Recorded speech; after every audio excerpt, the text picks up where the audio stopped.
6:30. Roll call, please. Who would have thought, right? Howell. Here. Hoffman. Present. McGilvray. Here. Jackson. Here. Nelson. Here. Cavell. Here. Gingell is absent with notice. Kuhn. Here. Lubes. Here. We have a quorum. Thank you. Please join me in standing for the Pledge of Allegiance. I pledge allegiance to the flag of the United States of America and to the republic for which it stands, one nation, under God, indivisible, with liberty and justice for all.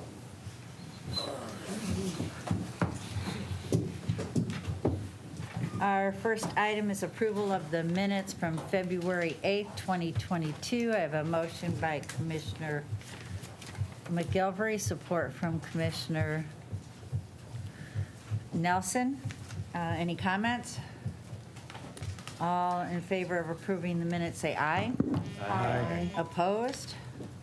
All right, minutes are approved. Next item is approving the agenda. I have a motion by Commissioner McGilvray, support from Commissioner Hoffman. Any comments on the agenda? All in favor, say aye. Aye. Aye. Opposed? The agenda is approved. Our item under communications is 1, intake disposition report dated January 2022. Any comments about communications? So you have a motion by Commissioner Powell, support from Commissioner Nelson. Oh, and we're going to prompt the vote on this one to make sure it works. Thank you.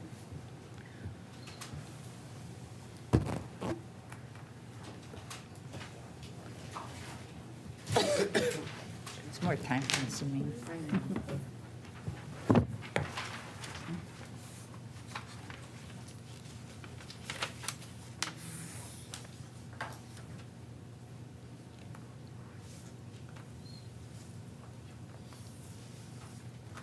Kuhn. You didn't get it? Oh, I got it. Okay. We have 8 yeas, 0 nays.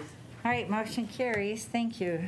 We do not have anything under the consent agenda on our, oh, I'm sorry, we need to go back to public comment. Is there anybody from the public wishing to speak to items on the agenda? Yes. Oh, please come to the head of the table and state your name and community, and you will have 3 minutes to address this board.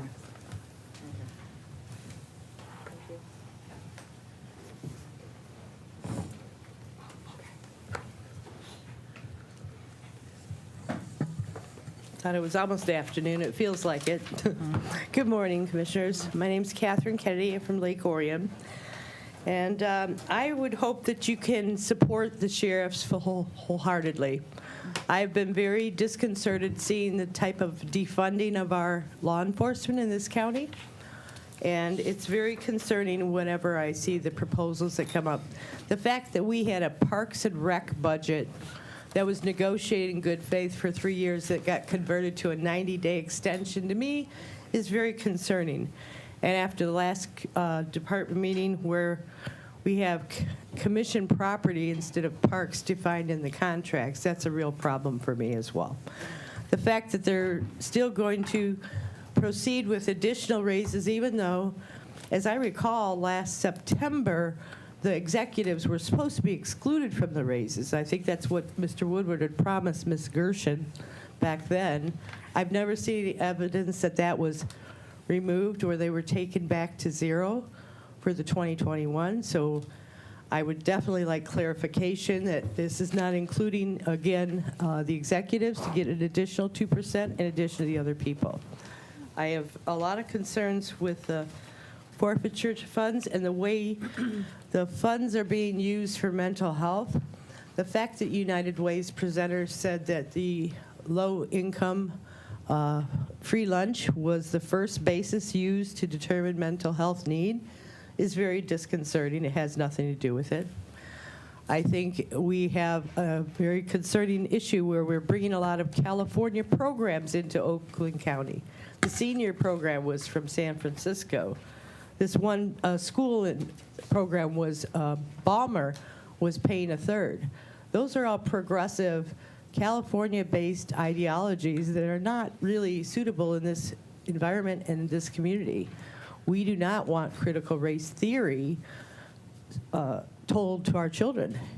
Theories are not real. They're not reality. And we should not be disadvantaging all of our children to make them feel insufficient no matter what race they are, no matter what their situation is. It needs to be fair for all and free for all. And we need to make sure we're preserving citizens' rights and not giving away our citizens' rights to illegal immigrants. And that's what I see happening in a lot of areas. There's too much money that's being given without any recourse and without the comprehension that to give someone a free house doesn't help them maintain it. They need to learn to maintain it, to work towards that. Otherwise, they'll lose it anyway.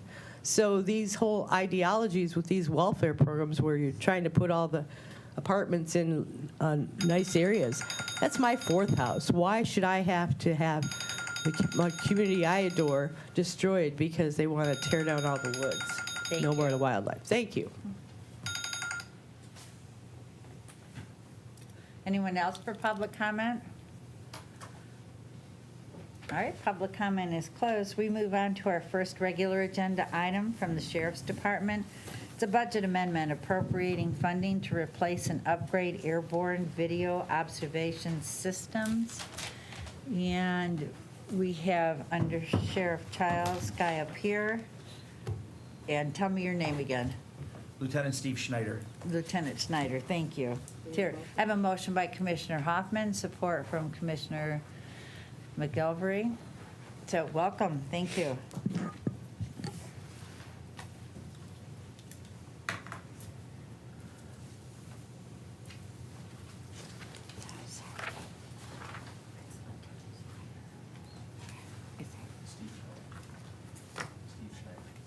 Thank you, Schneider. Oh, we're ready, thank you. Oh, good morning, sorry. Yes, we wanted to replace with new equipment for our downlink system for the aviation units. That's what this proposal is all about. We would appreciate your support. This is needed. We could have used it at Oxford. We didn't have it in place. It's been used several times over the years, a lot of times. Even as recently as the other day, the aviation unit was called out to assist in finding a suicidal 14-year-old. So when we get these calls fairly regularly, I've got a few stats here looking at it. For outside of our contracted areas for last year, there were at least 50 call-outs for our aviation unit over the last year for various types of things: missing person, active shooters, suicidal missing. So this device will then, it's used in accordance with the Emergency Operations Center, so the video can be seen from the helicopter into that center, and it would benefit the county. It's a county-wide resource, and actually we do get calls from outside of the county as well sometimes to assist, so it's very beneficial for our operations and for the citizens of Oakland County. When not in use, where are they housed? Is it Oakland Airport or the Troy Airport? Oakland International, yes. All right, thank you. Any other questions or comments? Commissioner Nelson? Thank you, Madam Chair. I appreciate everyone being here this morning, afternoon. When I read this resolution, you're looking at technology, right? So we're looking at a surveillance, live surveillance feed. The one question I did have was, what is the difference between what a helicopter can do when it comes to technology versus a drone? So the helicopter, When it comes to this technology Yes. resolution? it's the fact that it can stay up for 4 hours compared to drones they can't fly that long. I mean, there is video, depending on the type of drone that you have, there is video that you can get from the drone. Sure. But the length of time and how high it can go, drones are limited to their height as far as how high they can fly, and helicopters not. So that, and again, the length of time that it can stay up. Okay. How many helicopters? We have 2, right? We have 2, yes. So 2 helicopters. Do we have drones that are high-tech drones? We do have, How many do we have? I'd have to get you that number. I don't know off the top of my head. There's one in Pontiac. These are different sizes, though. There's one in the traffic unit for crash reconstruction. It's a smaller drone to hover over the crash scene. That's all it does. There's one for SWAT. It's a medium-sized drone. And I think that's all there is right now. Yeah, that should be it right now. And so the technology within this resolution is specific to the helicopter? Yes. So was there any discussion on looking at potentially utilizing the drones that we do have with this technology? So the video, depending on which drone, what we're trying to do is put FirstNet SIM cards, so the SIM card in your phone, putting that inside the drones, which is not an issue. Once it's in there, it can throw that video feed to this system, which then stores the video and also throws the video out to users. So that's the big thing here. The current system that's in there is over 6 years old and is non-functional anymore. So the helicopter can go up and then it can tell you on the radio, hey, I'm seeing him, he's running, or I see this person who's lost somewhere, or I see the damage, or I see the person running through here or there, but you can't get the video of it. So in this case, it will throw the video to whoever we want to see the video. So it can be police, fire, EMS, you can watch it. All I have to do is give you the link, give you the sign on, and you can watch it on here, you can watch it on there, you can watch it on a desktop, you know, whatever. And so that way you can manage that better, and as decision makers, you can see what's happening in your area of responsibility.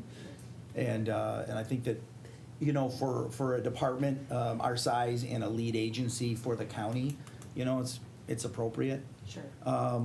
We have really great partners here. All of our local law enforcement agencies do a great job, but they do rely on us for a lot of different things, and that's what we're here for. Excellent. And this would just be another tool to have for them. I appreciate the information. The final question I have is there a reason of urgency of bringing this forward now rather than waiting for our budget hearings here happening in just a few months? So what's the difference of waiting until we have budget hearings for our next fiscal year budget versus bringing it forward right now? My understanding is we did try to get this done previously, and it got sidetracked, I think, right before Oxford, and we could have used it for Oxford, so we don't want to wait any longer. We'd like to have it as soon as we can, to have it in case another incident occurs, and I don't not want to conjure one up. But. So it was included in our budget request last year and then not included, so, which put us back a little bit, and then the technology failed, so here we are with a separate resolution. So it was done in the process, and here we are outside of the I process. appreciate the clarification. Thank you. Thank you, Madam Chair. Commissioner Hoffman? Question and a comment. I support this resolution because I think the important part is that, like you've suggested, people that need to see it will see it in real time. I think that's really important. Second, I understand there's a law that says how high a drone you can let it fly. Does that same law apply to the sheriff department, or they're allowed to fly higher than a normal person who might have a drone? I'm not super well versed in it. I believe it's a 400-foot limit, and we have to get a license from the FAA, and I think we're in the process of obtaining that, but we don't have it quite yet. Okay, and also, and I didn't realize this till recently, drones aren't the friends of birds. Birds attack drones sometimes. They do, it's Yeah. true. Neither is the helicopter. Yeah. You do No, have helicopters attack birds. You do have a host of issues with drones right now. Drones are not where we would like them to be, unless it's a military drone, which is going to be the same cost as a helicopter. You just don't have the flight time. You have, in some cases, because we have a small, medium, large drone, you have 12 minutes of flight time on the larger drone. You have 30 minutes on the smaller drone. So, just like electric vehicles, right? If we can sometime in the future here enhance that battery life and time on task, then that's where we need to be. One of the other problems is that they're unmanned, so the FAA is cautious about this, and you have to have a pilot and an observer, and you have to really make sure that you don't lose line of sight, whether that's with binoculars or the naked eye. You can't lose sight of that, and if it hits something, whether it's a bird or anything else, and it falls out of the sky, it's not going to go well, because we have, we've got some liability there. So it's just not where we want it to be yet, and I'm hopeful in the next few years. It's sort of like 5G. I'm doing a lot of things with 5G right now. 5G is not where you think 5G is, and it probably won't be for another 3 to 5 years. It's in pockets, but it's not what we all want. And it's the same thing. Drones just aren't where they need to be. Electric vehicles aren't where they need to be, but we're trying, right? Everyone's trying to increase that. Thank you. Commissioner Jackson? Thank you, Chair. I just want to, the first whereas in this resolution states law enforcement agencies across the U.S. and throughout the world are using helicopter video observation systems. Do you know of any other, because I believe Southfield has a helicopter or had a helicopter, and do you know of any other cities within our county that may have a helicopter, and is there any coordination between? I don't think Southfield has one anymore. Anymore?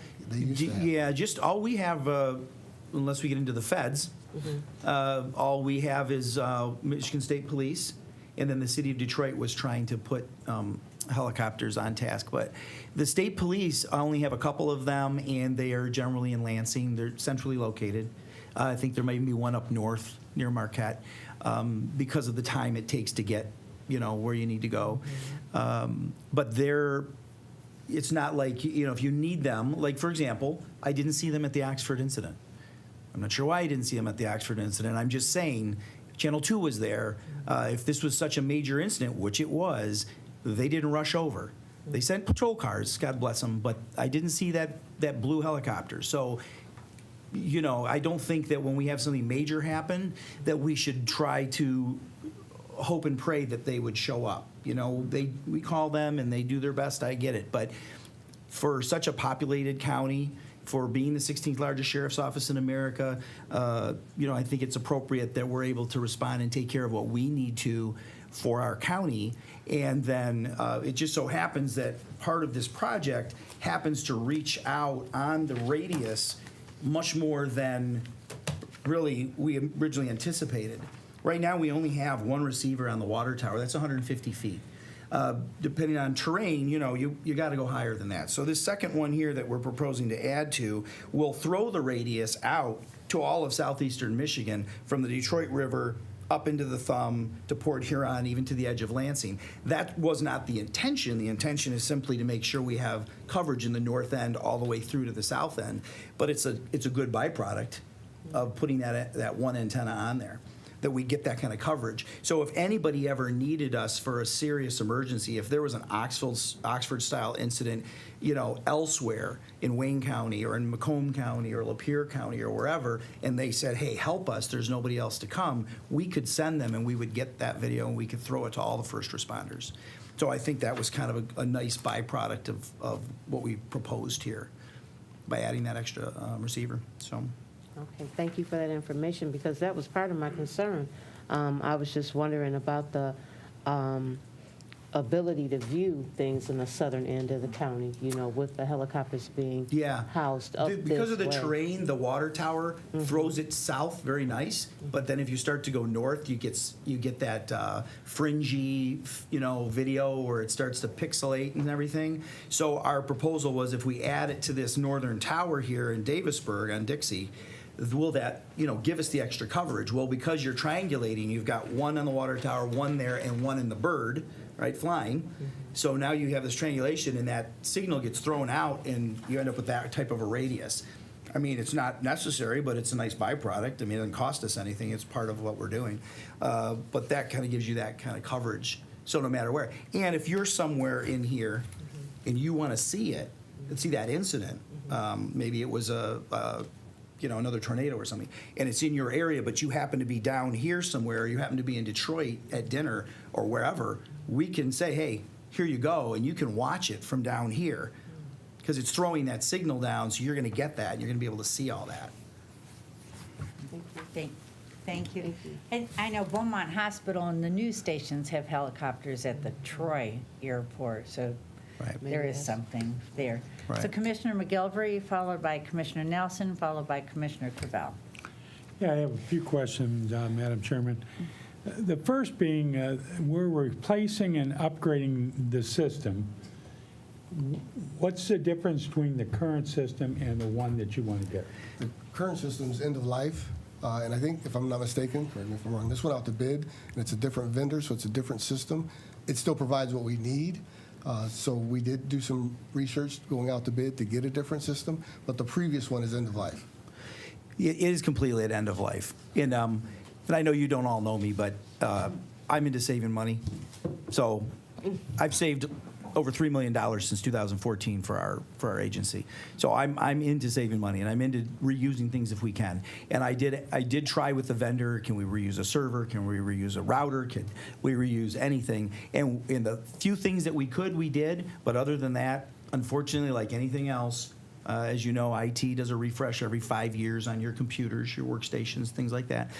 There's only so many things I could save, to go forward. And then the technology is a little bit different. It's a little better. This particular vendor actually services the Michigan State Police and the Ohio State Police and several other major entities. So they're very versed in law enforcement. And some of their employees used to work for the company that we currently have had for Helinet. So they're very well versed in how this all works. We did do a full RFP about the last year and a half. And in the RFP, I have my professional project manager from IT, as always, on all my projects.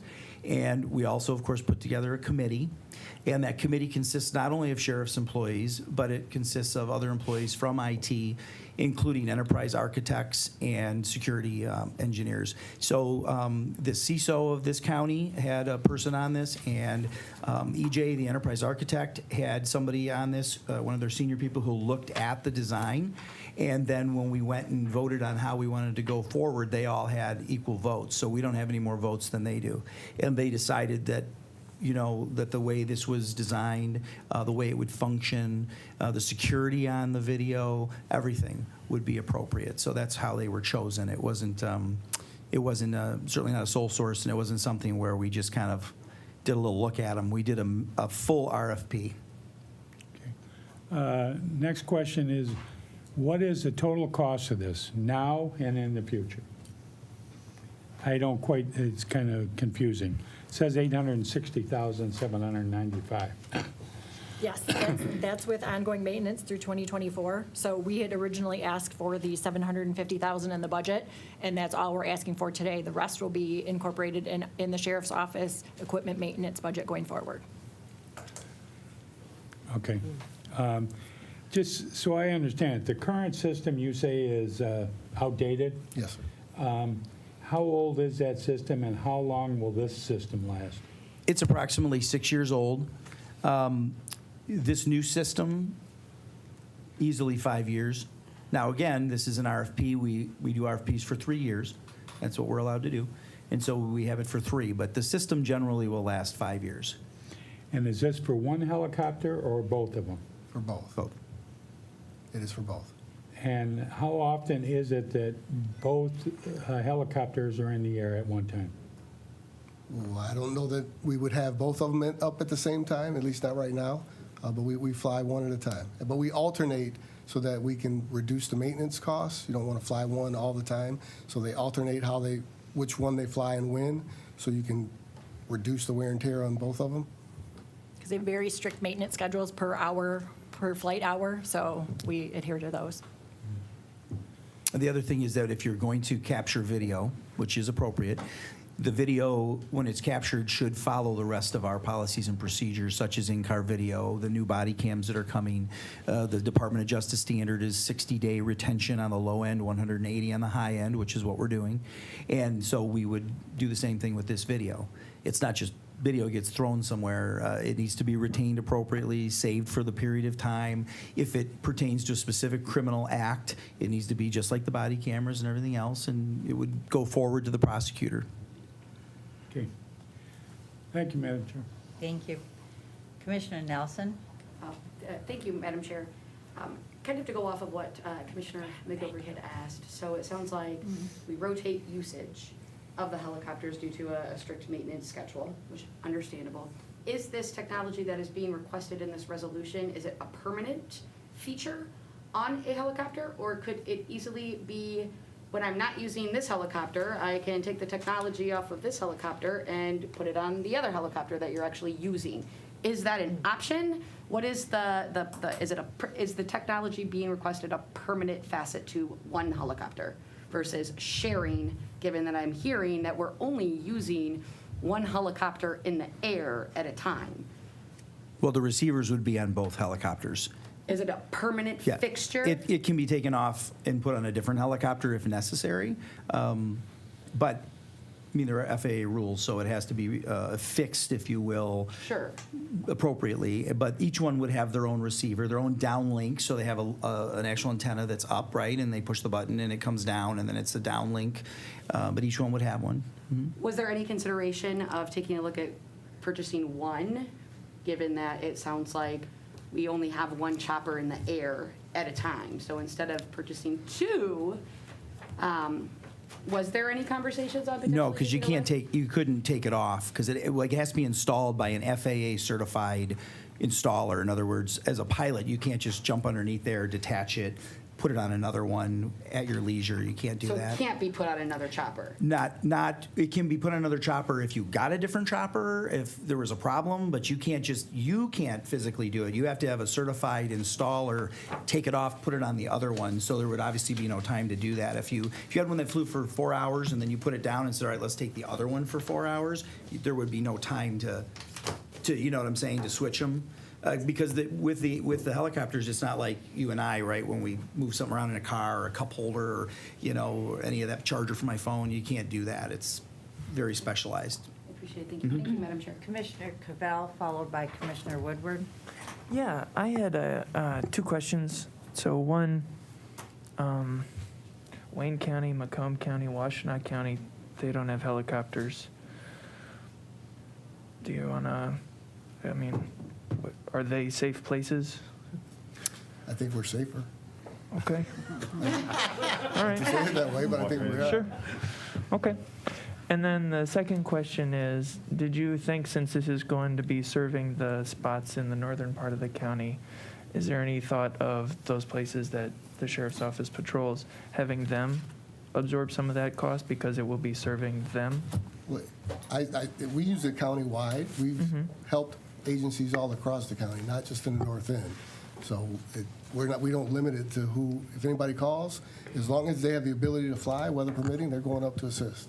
But Lieutenant Schneider said this is for focusing on the fuzzy areas, you said, in the north? Oh, no, That's just adding that antenna on the northern tower, it just helps us to make sure, because right now, to be honest with you, in the current system, when it was functional, it was giving us good reception, and we were able to take care of everything south of 59.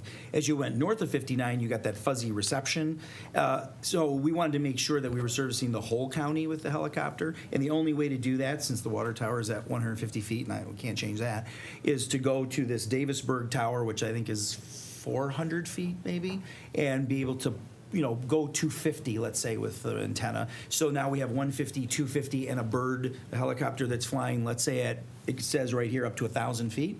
And so you have that triangulation, and you got that coverage area that now becomes this. Right now, the coverage area is very fringy north of 59, and then even outside the county, you're only getting so much, more to the south than you are anywhere else.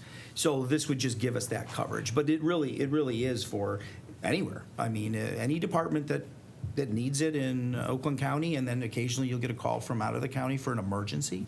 But certainly, anybody who needs it, just like our SWAT team, call and we're there. That's the point, for sure. Okay. Commissioner Woodward. Thank you, Madam Chair. Certainly, if we're putting a bird up in the air, we need to make sure it has eyes. And so, this is kind of, we find ourselves in this situation. This obviously is a very expensive expenditure. If we can get 6 years out, great. If 5, we're looking at, the cost of this on both units, $100,000 a year to be able to have that. What is the total maintenance budget for the helicopters? And I guess I'm asking in the context, the planned obsolescence of these, do we build that into the maintenance budgets for these things?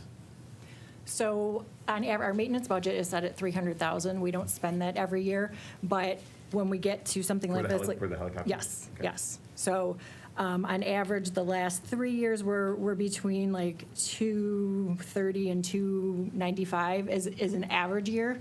Obviously, we have bigger, like every 5 to 6 years, we have engine overhauls and then this project. So the last time the video downlink was upgraded or installed was in 2016. So then obviously that, if you take a 5-year average, if I do the last 3-year average, we have lower costs. If I do 5-year average, then we have higher costs because of things like this. But yeah, so we anticipate and obviously our purchasing policies say that we can only have a contract for 5 years, so we have to go out to bid. We did not anticipate this large of an increase. I was hoping to absorb it into the budget and say, okay, depending on, we didn't know we were going to change vendors either, because obviously you go out to RFP, you look at what the proposals come back, as Lieutenant Schneider said, and they evaluated them, and obviously this technology is far superior than what we had, and so obviously they went with that. IT team recommended it. Our initial conversations on this were that I was anticipating like around 200,000, and I could absorb that in the budget. That didn't happen. So here we are with the 750, and basically a upgrade and replacement. And at that time, I thought we thought we were just going to go, okay, here we're out to bid, and we're maintaining and maybe upgrading a little bit, but not to this extent. So if we were going to take like these maintenance costs to be able to support these two birds over, I don't know, pick like a 10-year period, is that closer to 400,000? probably 500,000? Yeah. I mean, so I mean, that's maybe something from the budget perspective. I mean, anytime you're dealing with technology, the cost is going to increase. And so instead of like more fixed, we probably should build in a plan. If we're going to have two of these things, this is what the maintenance costs. I mean, I know rebuilding the engines, and that was a big pinch too. Yes. Well, yeah, and then we did different because we still had the aviation fund back then, so we drained the aviation fund, used some grant funding for that last engine overhaul. But yeah, that's a great conversation to have, and we actually put numbers together after the budget, because I think there were some requests during the budget hearings last year on what are we going forward. So we have about 5 years of data, what we anticipate based on the flight hours, where we're going to be. So I can definitely provide that. So these helicopters are old. I mean, what's a lifespan of a helicopter? I mean, these things are north of 20 years, right? So, I mean, are we going to be buying more helicopter? I mean, to invest, this capital on 2 units, if we're not going to be, and with the drone technology and other things, and maybe it makes sense to have 1 helicopter and more drones, or invest in more high-tech military-grade drones to be able to get the battery life or whatever, but how long does a helicopter last? Well, I mean, much like planes, there are planes that are still flying 30, 40 years, right? As long as you follow the FAA maintenance schedules, you replace things like you're supposed to, and in some cases they're complete overhauls. But as long as you take care of all that, you can keep flying them for many years. Again, if the drone technology was more where we'd like it to be, it'd be one thing. But it's really, it's come a long way, but to me, it's not much different than a kid in the backyard with a drone. I mean, you're not getting the time on task, and you don't have line of sight. You lose line of sight. You're like, where'd it go? That's not good. I did that with my kid's drone. Yeah, right. It's in a 100-year-old oak tree somewhere. Right. Right. So it was brought up in the context that we take one up and take one down, but I think it's important for this body, and I know, Under Chairman and I would talk about it, is like, we really only have 1 helicopter in circulation right now, right? I guess so my question is, when is that other helicopter coming back into circulation? And I think it's important for this committee to know where that helicopter is. It's being repaired, hopefully. Right now, I think it's in Texas. It's in Texas, yeah, so we're just waiting on insurance information on that. So this could be years? Oh, the repair? Yeah. Oh, no. I don't think so. I think the insurance adjuster will probably make a decision fairly soon, and then if he says, all right, let's do it, then it's where it needs to be repaired. We know that. Right. And so, the incident that, required, do we have to cover those costs too, or is? We have a $75,000 deductible. So right now, we've had a couple of, first we had somebody fly here, so we've paid that invoice. So once we get to $75,000, then everything else would be covered by insurance. So we're just waiting on the. Even if we're self-insured, that we're. Yep, we have that deductible, yep. It would be covered by that. Great with my next question here. So on cost recovery, Lieutenant Schneider talks about saving money and figuring out when this gets deployed into other areas, is there a cost arrangement? If we're Oakland County and Oakland County taxpayers taking on the burden of the maintenance and the having of all this hardware and the pilots and everything, if it's used in neighboring counties at the request of those respective counties, do we invoice for those times? Do any cost recovery on our? Not to my knowledge, we do not. No. No, sir. We did, for example, if you look at the Oxford incident, I was at the Meyer. So we had a lot of help. And I remember standing there, and I looked over, and there was a Lapeer City officer, a Lapeer County officer, people that were from clearly out of county that were there to help. They wouldn't invoice us, and we wouldn't, mutual aid, right? Mutual aid. We're not going to go to all these neighboring counties, just on a whim. I mean, generally when they call for a helicopter, something bad is afoot, right? It's not like, they just don't go, hey, can we see your helicopter? And actually, it has to be approved by a captain. So we don't just generally send it. So we'll say, okay, this is a serious incident. Okay, we have a problem, and we'll send it. But it's not something where we just always go out of our area to do that with something, especially like a helicopter. And even when we send people, we ask them, what's going on? And Lapeer says, we have this man, he's lost in the woods, and we can't find him, and he's 65 years old, and he's got dementia, and what's going to happen here? I don't know. This isn't good. Okay, so we're talking. So then we send them, right? Certainly, yeah. No, and I'm a huge supporter of mutual aid. Yeah. Where there actually are cost arrangements. Generally with mutual aid, like set in, like this is how we, help recover these costs. I mean, the flip of it is like I don't know if we've ever asked the state for an appropriation to help support this. It would seem to me that this is an asset that the state can rely on, so they don't have to fly their blue ones across county. We have ones in this area. The question is like who bears all the cost and burden for operating this? If we're looking closer to $400,000 or $500,000 just to maintain them, and that's not, and as we get to closer end of life, I think, the price tag is probably would probably go up to replace these. With newer devices, what's the long-term way that we pay for this? And that's, I think that's from a budget perspective, from a public policy perspective, and who particularly, where should the cost burden lay on? I think having this asset, it definitely has utility value as the examples that you've raised. At the same time, then there maybe needs to be a conversation of like, where does that burden, like, whose shoulders does that fall on? Does it fall on just Oakland County because the resources that we have? Is it the obligation?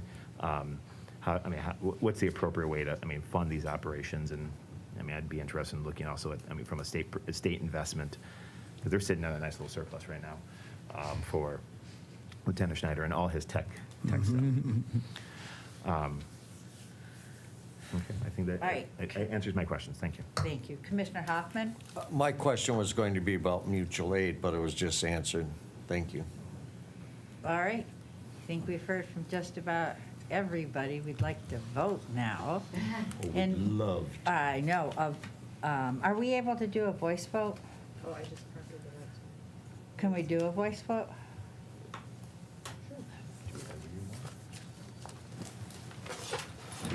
On item A, Powell, Yes. Hoffman, Yes. McGilvray, Yes. Jackson, Yes. Nelson, Pass. Cavell, No. Kuhn, Yes. Woodward, Yes. Nelson, Lubes, Yes. Nelson, No. you have 7 yeas, 2 nays. Motion carries. Thank you. Don't go away. Our next item is a resolution appropriating funding for staffing modifications in response to the Oxford school shooting incident and increasing threat environment.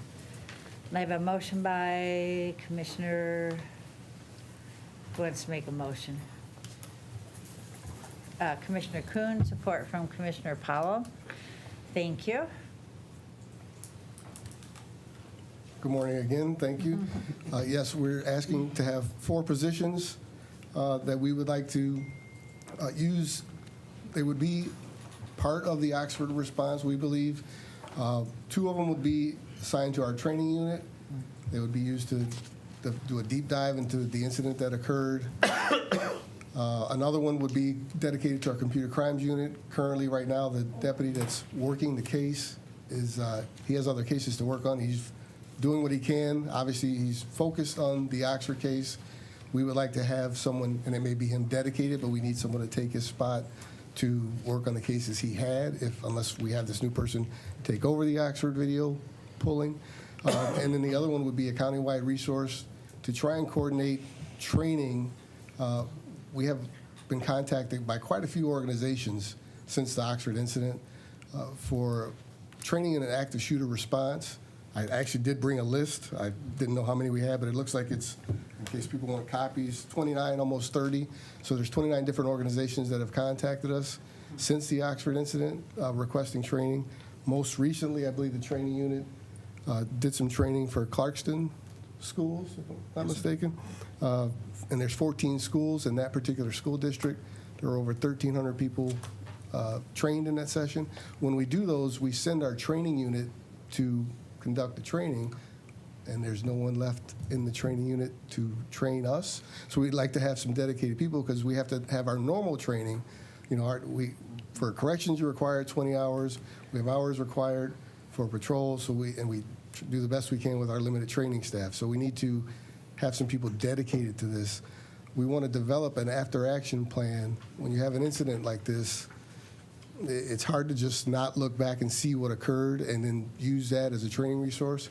If I'm not mistaken, the sheriff has viewed an incident, an after-action plan from Parkland and from Sandy Hook, and we want to develop the same thing so that we can show other agencies, you know, here's what happened, here's the response. Obviously, we all believe our response was done as well as it could be. We've saved lives.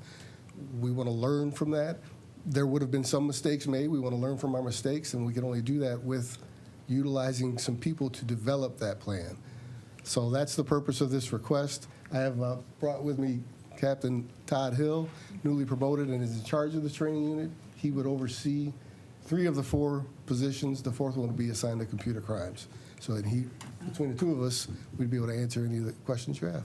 Thank you. Commissioner Hoffman? I have a couple questions. We're talking about 4 positions here. We're talking about training for other communities that requested approximately 30 right now, you said? Yes, sir. And we're talking about $2 million? So the amount that's on the cover page, the summary page, says $2 million. We don't believe that's correct. What really is in the now therefore it be resolved, the $1,030,000, I think is the number. That's the more accurate cost. The $2 million, I'll say, is a typo or a mistake or a previous version, but it's not $2 million that we're asking for. Okay, well, I think we need to correct that so we were all voting on the same thing. Second, the $1 million, I mean, how's it broken down between the training and these 4 positions? And are these 4 positions permanent positions where in the next budget? Go ahead.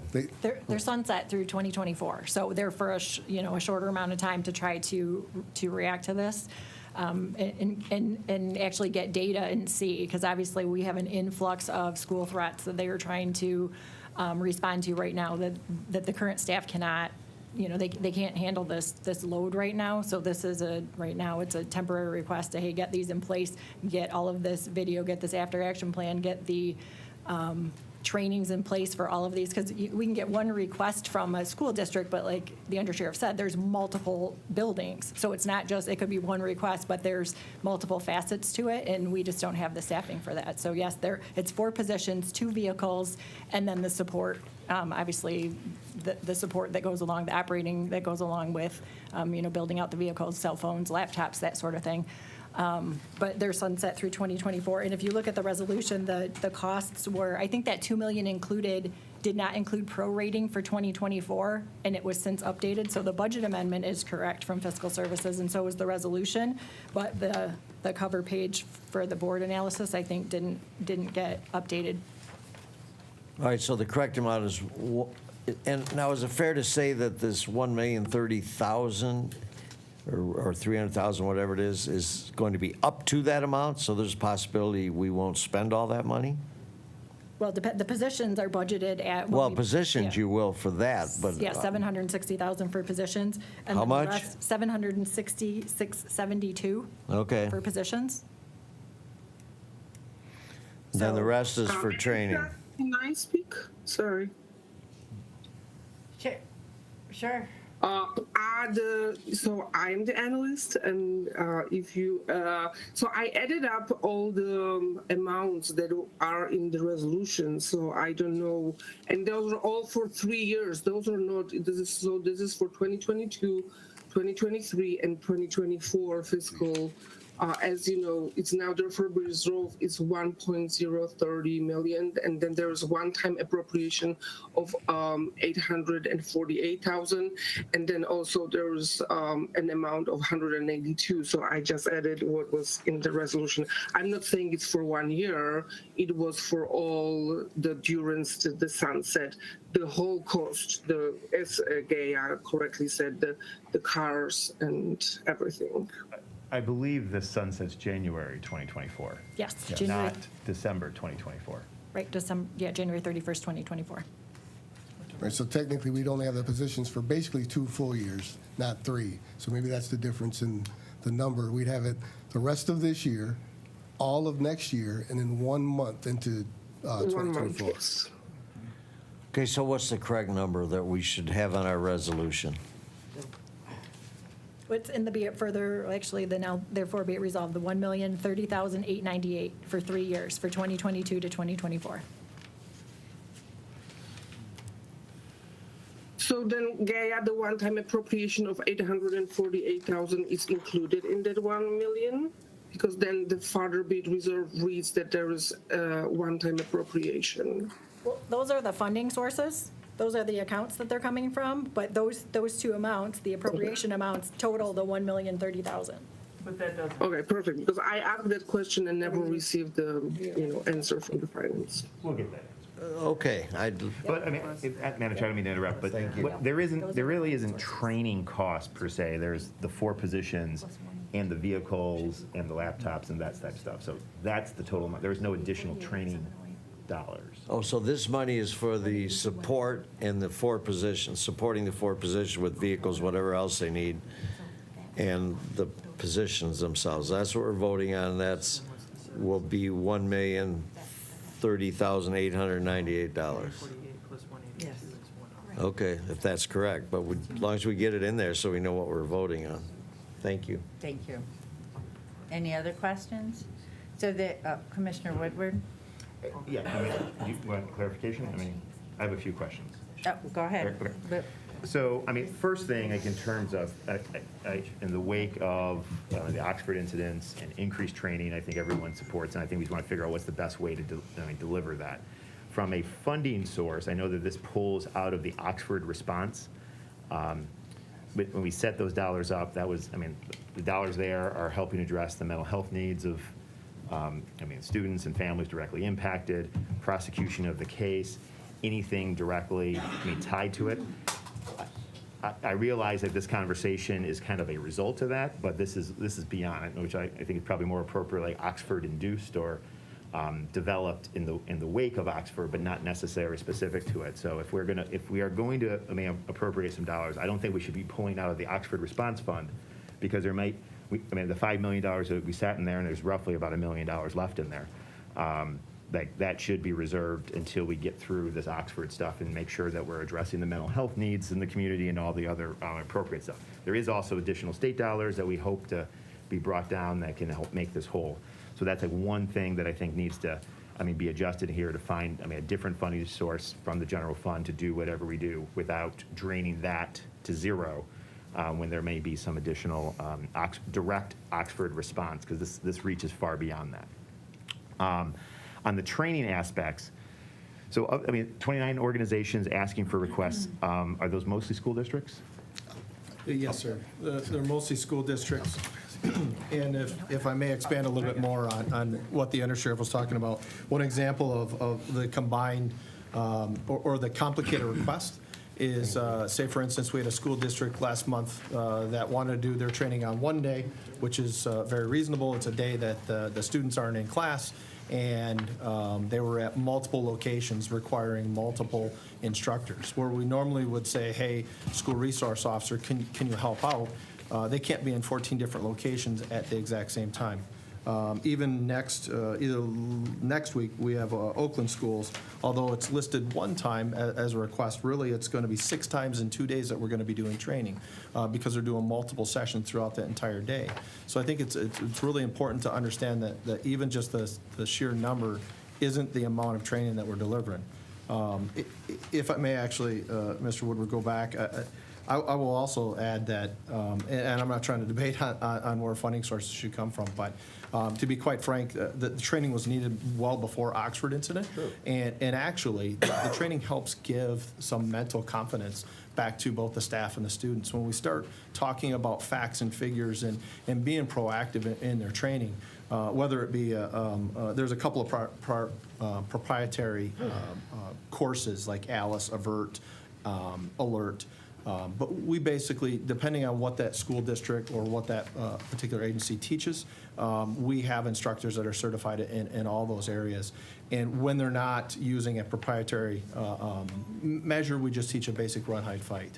And by giving them the confidence and tell them the statistics about the fact that you can increase survivability by over 90% by just actually doing something and by moving, by then making noise and throwing objects and being able to defend yourself and not let yourself be a victim. That actually goes back into a lot of confidence and helps remove the anxiety from the students themselves. So, and again, I'm not trying to debate where that comes from, but I think that that's important to know. Yeah, and I think from a training aspect, I mean, as a father of young kids, I'm angry that we have to do these training in schools. I think it also has an anxiety-inducing effect that, I mean, Yes, sir. and I've experienced that personally from, my own children. But this is the state, this is the world that we're in, and clearly, and Oxford, I think demonstrated that when you have the training in place, how to respond, and probably in all likelihood contributed to a reduction in what the tragedy could have been. So, I don't think anyone disagrees with the training aspect. One thing that I guess struggling is not the right word. On the SRO training, a coordinating role. So you've got a number of policing units that they have their own SRO officers, that they do training. Like, is the idea to envision collective training, across the county, potentially maybe in standardization? Because I know you're right, school districts have different programs. I'll leave it to the experts to say which one's the best one, and I'll let you weigh in on that. Don't you have to actually ask right there? I would like, before we create a position, is that the best way to do the coordination? Is it, better to put up a set of funds so that individual school districts can hire what they want, if it's they're working with their local law enforcement or whatever? Is that the best way to get the training out to as many people as possible? I see, GM just got a massive tax cut. They can pay for their own training. And traditionally, we had not been, before Oxford, we traditionally do not teach anyone that's not a nonprofit, a house of worship, or a church. And even then, we're very, very limited, and quite frankly, we put the priorities to schools, house of worships, and nonprofit organizations. For me, in that order. to be comfortable with a dedicated person, I would like to see either MOUs or at least some intent and a direct outreach to local school districts to say, okay, this is what we want to do, and this is how we're going to coordinate and actually do this, instead of let's build it and then let's see who shows up for it. I see that there's a number of school districts in here. A lot of school districts aren't on here, but I have to imagine you're also not actively seeking them because you are at capacity. We don't actively advertise, and that's just this month. That doesn't include last month. That doesn't include the month before, and that certainly is not going. That's not even April. And again, when you build it, they come. So when I say this, and I understand what you're saying. I just think that the amount of what you normally would task and ask a school resource officer to assist with. And to bring it to your point, not everybody is a good instructor, and so it's really important to make sure that we have the right instructors that are delivering this information, and that's what the training unit does, because we don't want to cause more post-traumatic stress by inducing this training or teaching people in kids and students. But I think it's if Oxford has taught us two things. One is the value and importance for the sheriff's office to have training, and you touched a little bit about it.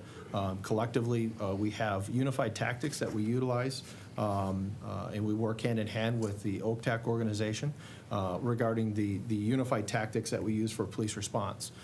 In fact, it was quite unique. Within 1 minute of my being there, and we established a incident command post in the lobby. We called about 200 officers back into the lobby, and within less than 3 to 5 minutes, another 100 joined us, and they all married up into different groups where there was at least one dedicated deputy from the sheriff's office. So we had direct communication with each group that went out and conducted what we'll call is really the secondary search of the building. As you know, the Oxford holds approximately 1,800 students. Just in that secondary search, we were able to gather out about between 150, 200 kids that were still locked down at that particular time. So those are the type of unified tactics that we would like to see. And to be quite frank, each of these proprietary organizations, they really all teach the same thing, and that is to value human life and do anything you can to preserve it. And so when you have the right instructors teaching that, I think that's important. The undersheriff had mentioned, and I'll finish up, I promise. The undersheriff had mentioned the amount of tasks that the SROs are doing. Right now, all they are doing is literally going from complaint or threat to threat. They barely have time to be regular SROs in the school. They're dedicating their time, along with the different police departments and the different agencies, are assisting their detective units with those threats. And so what we would normally, or what idea I would normally have is, let's bring the SROs in, let's task them with that, and they can take care of their own schools. And the issue is that we have 600 schools, just 600 schools in Oakland County area that we really need to help and assist. Right. Well, I mean, along those same lines, like, what's the best way to deploy that? Because, I mean, different jurisdictions have they send their SRO officer to training. My sense is that it might be, openness and willingness. I mean, you got 20 local school districts, 62 local communities. I'm sure that there's some differential opinions on which is the best training and what should be, but to the extent that we could get some standardized training, I think that there's value. I would like to see, like, if we're going to do this, that we're going to be able to deliver all of this to all of our local school districts, and not kind of a first come, first serve, but that we can provide it at a level of scale and figure out what that is, as well as, a deliberation. What's the mechanism of delivery? One thing that became clear. I'm sorry. With the implementation of these positions, we would be able to do that. We wouldn't be just answering the phone. The only reason we're answering the phone and adding them to the list is because we don't have the staff to go out and do that training. Having these dedicated people, we can then liaison with Oakland schools, with the school superintendents, with the local agencies, and we can do exactly what you're asking. So one additional person on the SRO coordinating team is the only thing that's keeping us from doing that? One with that dedicated job. Now, again, that's then utilizing those two that are going around teaching and bringing in outside instructors and helping to coordinate that. We don't just have two dedicated active shooter, civilian active shooter instructors. I'd probably be speaking a little out of turn, but I think we just at the sheriff's office, we have trained between 50 and maybe 75 civilian active shooter instructors that go out and support. The problem is they're not always available, and they have full-time jobs. So then that brings in and incurs additional costs. Whereas if we had someone who was dedicated that could coordinate, and then we had dedicated instructors that could help coordinate and liaison and give directions, we could then utilize the other agencies' instructors, just like we do in OCTAC, just like we do in the active shooter response for policing, and that they can then work together and develop the plans and programs. Because the other thing that the SRO is doing is also making sure that each school has their emergency action plan on file with their local jurisdiction, along with all the maps and so forth. And again, when in December of 2000, I believe it was 19 or 20, when I responded to Avondale, or I can't remember what high school it was in West Bloomfield. I have never been there, and I don't have that map. And I took a picture of that map with my phone on the way in, instead of having the ability, and it was a crude picture, it wasn't a good one. I should have took a little more time for that. But having the ability to have those available for those responding officers already on file with the CAD or computer dispatching for all the agencies is kind of important. And so these are the things that they would be tasked with doing, is to unifying all the different police agencies and all the different schools involved. Okay. Commissioner Hoffman, followed by Commissioner I Cavell. wasn't done. I You would have just- another question. I'll wait now and let that go on, let others talk. I would like to echo what Chairman Woodward said, and that's about reaching out to all school districts, public, private, charter. And I know it's more for you guys to do, but I think if everybody can have this training, I think we're better off for it. And I do thank you guys for all you do. Thanks, sir. Commissioner Cavell? Thank you, Chair. It's good to see that you're already doing this, right? I saw this November 30th, 2021, the date of the Oxford shooting. So you're already doing these trainings. So good to know that you're already on it. It's not really a question, but more of a comment, is fundamentally what we're talking about, from my understanding, is not whether or not training should happen or not happen. We all agree that it should happen. And what Chair said, it should happen more rigorously. It's that this pot of money is for Oxford. So by taking $1,030,000 from the Oxford-only fund for the whole county, it's just a paperwork snafu, but I think we shouldn't be taking money from Oxford at this time. Commissioner Woodward? Yeah, thank you. Yes, so, I guess, are we providing these training, so I see a credit union on here. If the banks are calling, that's $1 billion credit union. They definitely can pay for their training. They need to pay for their training. So, are we providing this right now for free? I realize this is a unique credit union, we have a unique partnership with, and maybe there can be a case for it, but I think we also have to have like a policy. If we're gonna allocate additional resources into the budget, that we've got to prioritize our schools, our nonprofits. I think that there's a mix of entities here. So we are not currently recouping funds. If the county would, there's no mechanism set up for that. I would say as being a training guru for a while, I would actually, and welcome a cost recovery to help, so I don't have to beg for money. Again, I will tell you that before Oxford, we didn't do anybody that was not a non-for-profit, anybody that was for-profit. I believe the direction was help calm the community down and get them to the point where they can have a little bit of sense of security within the community, and that's why those were added. And I'm not sure at the direction of where, but that was prior to my assignment, but depending on what the county direction is and the direction from the sheriff's office I get, we'll figure that part out as well. Okay.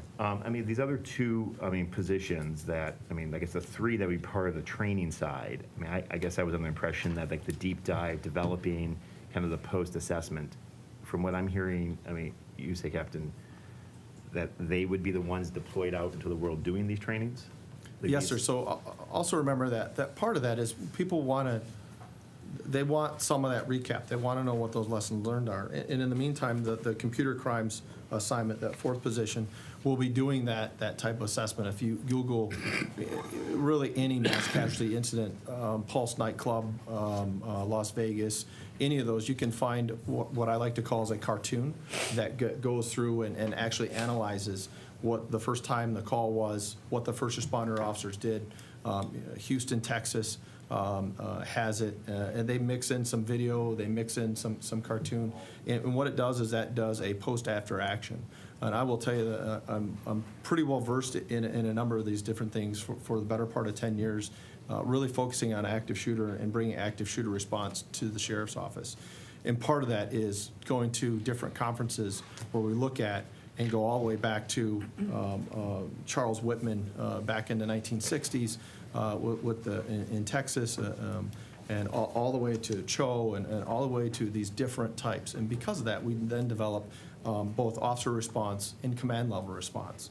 And again, I will tell you that what I expect and what I would envision this magic to happen once that type of presentation was completed.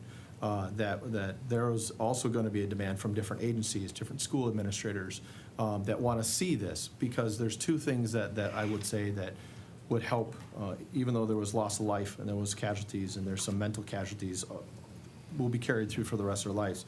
There's two primary things that resulted in minimizing the number of casualties that we had, and that was the officer's response, and that was the school's response and being trained in active shooter, and they specifically were trained in Alice, and they did a great job doing it. And because of that, this will show that type of, having watched multiple videos, different angles, and started to look at those different things. But that's the primary response. And I would then see, depending on when this was brought out, they give the ability to then go around and start teaching the leaders of the communities and why it's really important and how this actually prevented what we potentially had was more loss of life. I mean, he had 18 rounds left on him. He had already. I'm aware of Yeah, the yes, situation. So I get. So I mean, so what I'm hearing you just explain, like the creation of this video. I mean, anything you say, cartoon, a recap. I mean, that you use for training purposes. I mean, can't we also contract for the development of that? Isn't that how some of the other agencies have done that? Well, they have the production of that. Multi-million-dollar contracts. All right. So again, when we're talking about dollars, I mean, if you want, we can come back and have a multi-million-dollar request that would hire a company to come in and do this. But I think we have the capabilities and the abilities at the sheriff's office and our computer crimes unit, if they had the time, to be able to do these. I'm a little concerned about taking video capture of what happened. I mean, I don't know if that means that we're going to like phase out some of, I mean, in the panic and. Once you look at what I'm talking about, a Google search, you'll understand that it will not. Certainly do not want to sensationalize what happened. It will not be a rated R version of what happened, and it will be a very tasteful, a very matter-of-fact, historic event of the tragedy that happened. None of this, any of those of a mass casualty event is anything that anybody really wants to see. But for law enforcement, for community leaders, for school leaders, they need to see on the importance and how well the training saved lives. On the forensic, I mean, the forensic staff position, so, I mean, Under Sheriff Childs, you talked about like, do you have there's a full-time person dedicated just to Oxford right now? And so the idea is that this is one additional person to be focused exclusively on Oxford? Correct. Right now we have, I think there's 3 deputies that work in computer crimes. Well, one of them has now been just working on pulling the video for this Oxford incident, working for the prosecutor's office. We need him to be able to do his other cases as well. So this person in computer crimes would either take that over and continue where he left off, or take over his cases. And we foresee that there's 2 more years of exclusive dedication to Oxford. I mean, I know that we got the preliminary hearings are moving up and down. Do we envision like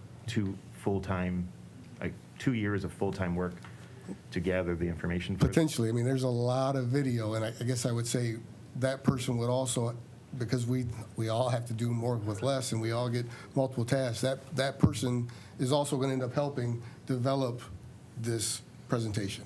I mean, quite honestly, there's no way they're going to be able to do it without them, because they need someone from computer crimes to help with any type of video. So between continuing to work on a case and continuing to pull video, and also dealing with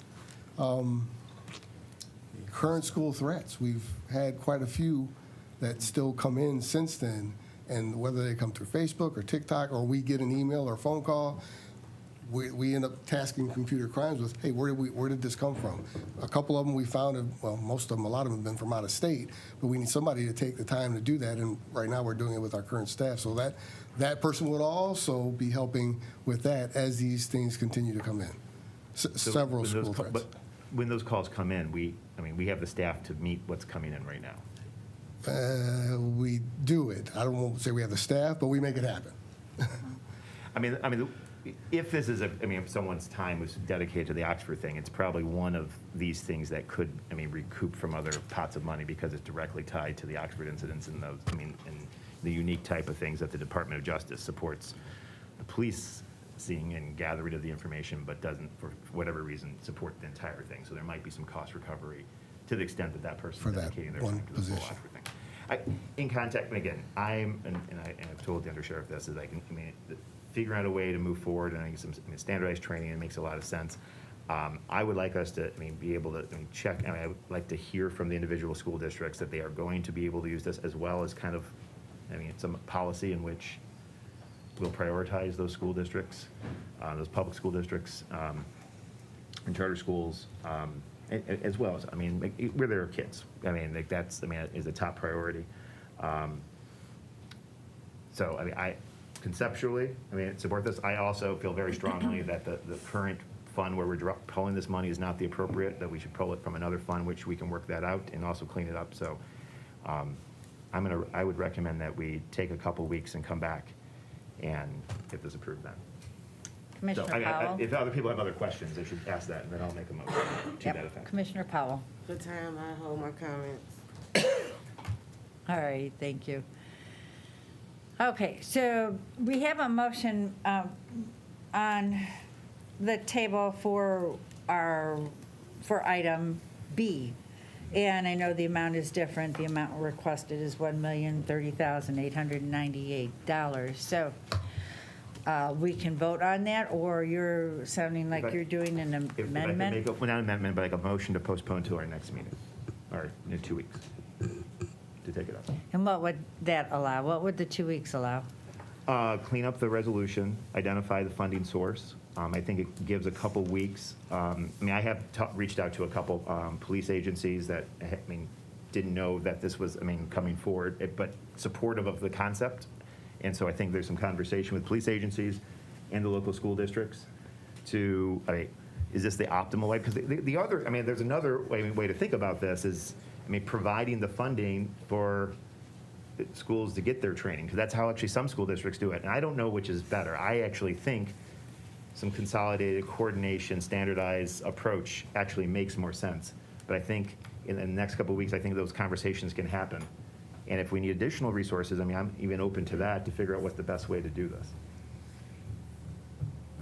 this. Commissioner Hoffman? I know we're not supposed to discuss on a motion to postpone, but I do have a question for the sheriff department. What are your thoughts about waiting 2 more weeks? We can gather whatever data is needed to get this resolution passed. If it takes 2 more weeks to do it, we'll make it happen. Okay, thank you for that. Commissioner Powell? So, Commissioner Woodward, just a question. Are we seeking with this training to still offer it to the school districts and other entities free? Or is this something where some of these school districts and them will have to chip in to participate? And the reason why I'm saying this, because I understand the crisis, I understand what's going on, but coming from a district of mine, and I've in the past had several complaints or trying to get resources to help in my school district and this, third, the other, and I didn't get this gratification of assistance to help in my district. So, with that being said, and I'm saying that to say, even when I came to the county to ask for the additional funding, and my district was struggling, we ain't got no money, we didn't have any money, but they still made us match.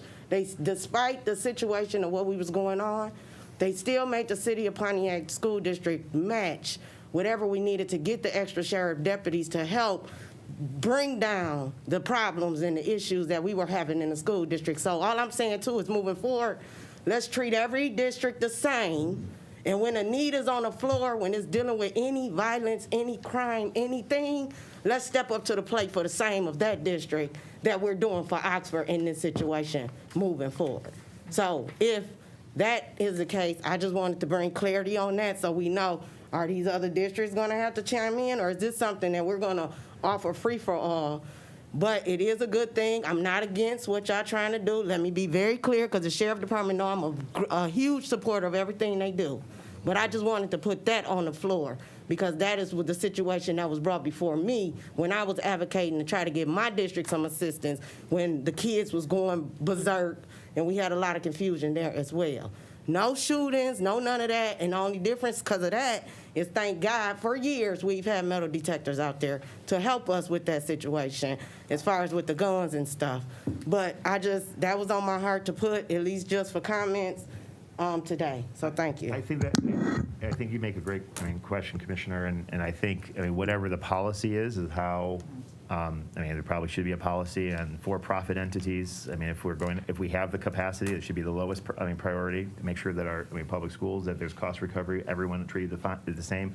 We can figure that out and actually incorporate it, I imagine, into how this gets rolled out. Yeah, and I'm okay if they not, but I just want us to move forward. If we get any request from any district in an urgent matter, we need to step up to the plate of the county and do what we do. It's fairness across the board with all districts. I agree. I would like to note one of the letters of support from Oakland schools encourages this resolution to help noting that these positions will help coordinate communication and training with all school resource officers and first responders across Oakland County. So there is support from the school district to move forward with this. If you need support for that motion. Yes, we do need a postponed second. for 2 weeks, I support it. I support it too. So we have a motion by Commissioner Woodward, support from Commissioner Hoffman. All right, let's prompt the vote, please. To postpone. So postpone.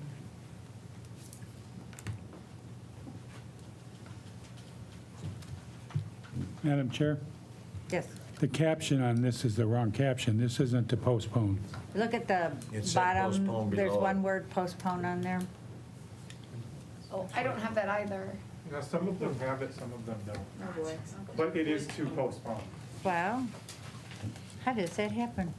I don't think you even have, you could just do it out loud, just say yea or nay. Amen. For a motion to postpone, however you want to, or Throw call ci- their names. Throw civic clerk in the garbage. And All right, let's do, Yes.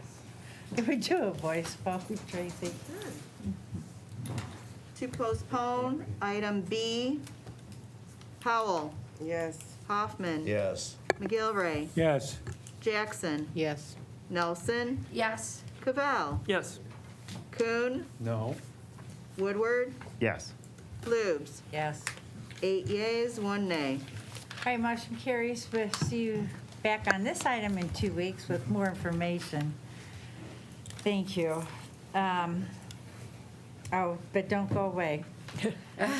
So just on a side note, though, that's Therapy Canine Callie that you guys have Yeah. approved. So I don't know if everybody saw her, but she's one of the newest additions Yeah, to he bites, be careful. to the sheriff's office. So No, I'm not talking about the dog. The officer. I know. And Callie's 5, 6 months old. And the dog, small as it is, has not barked once. I think that's yeah, incredible. She really barked in the auditorium when I was in court. She wasn't happy with how things were going. Thank you. Have a great day. All right, our next item is from the Sheriff's Office, grant application with the Michigan Department of Natural Resources for Marine Safety Program grant. I have a motion by Commissioner Nelson, support from Commissioner Hoffman. Thank you. So this is our annual application to the state of Michigan for marine safety funding. We always apply for the max that we're allowed to, which this year is $451,239. We don't normally get that amount back, but we try to maximize the request every year. Last year, we were successful in getting $175,050. So it's our standard application that goes every year. We're just asking for permission to apply. Thank you. Commissioner Nelson? Thank you, Madam Chair. As I'm sure you're already aware, this is near and dear to my heart, right? Especially representing the Lakes region, but also Oakland County having the most inland lakes than any other county, right? Absolutely. So I just wanted to clarify a couple different things. So I know that, and it corrects me if I'm wrong, but it is pretty typical. We do shoot high, but in the past, at least the past 3-4 years that I'm aware of, that it's pretty much fell around that 175. Exactly. Definitely under 200,000, right? So just for clarification, these are 1 year, right? Yes. So every year, Oakland County can submit a new application. Yes. Is it also fair to say that when we look at our Marine Patrol contracts with our CVTs, those are 3-year, Yes, those were, right? yes. So like this, actually 2022 will start the next round of 3 years, Yes. correct? Okay. And they haven't always been, but we try to keep them in line with the law enforcement union agreement. We try to do the union agreements, the local municipality agreements, because it's nice to keep them consistent. Dispatch Completely agreements to keep understand it 3 years. So depending on, like I said, usually we kind of mirror the union agreements. Those Sure. are still pending, but that's how we've done those Sure. So then durations. is it safe to say then, at minimum, if you take that 175,050 and times it by 3, it's $525,150. So when we look at and think about those Marine Patrol contracts, is that money of $525,150, is that specifically designated to the Marine patrols on our lakes? No. This goes against the whole program that's budgeted in the general fund. So this is basically reimbursement for that. So that unit responds to calls. So outside of the contracted, so the contracted communities, the agreements, which obviously, we've been working on, that'll Sure. come forth soon, hopefully in the next couple of months. Absolutely. But those are the individual lakes that want to contract with us and have specific times. So they actually have like, hey, here's a weekend, or, starting Memorial Day through Labor Day or whatever, we have dedicated hours. So we don't necessarily have the funding to accommodate every lake. Obviously, we have 450 lakes in Oakland County. So this money responds to calls.